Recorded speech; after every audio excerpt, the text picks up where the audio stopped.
Hey guys and gals, I wanted to come on here and talk a little bit about gun safety.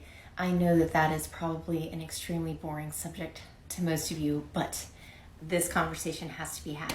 I feel that too often it is assumed that people agree on, understand, comprehend the gun safety rules, but I find that that is not always the case. So let's just go through them. I apply the universal gun safety rules. Those are my favorite. Anyhow, they begin with rule number 1, and that is treat every firearm as though it's loaded.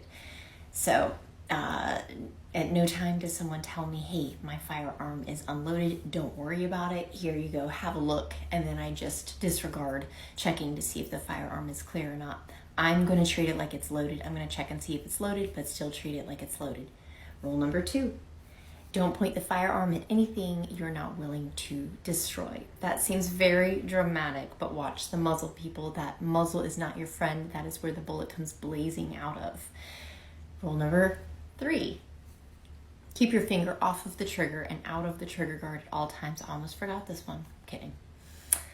All right, so when you're handling the firearm, don't put your finger on the trigger or into the trigger guard. And that also goes for the rest of the fingers, okay? So sometimes those things can sneak in there. So keep your finger off of the trigger and out of the trigger guard. Rule number 4, know your target, what's in between you and your target and what is beyond. It's very important, okay? So know what you're shooting at, right? Know what might come in between you and your target, and then what is beyond that target. So what might that bullet pass through and then impact? We have to know that, and you need to know the distance that your bullet is going to travel out of your particular firearm. All right, so I had to do that. I know that was super painful, but there we have it. There is a lot more conversation we could actually have about gun safety, but I'm not going to do that to you right now. Thanks so much for listening. Bye.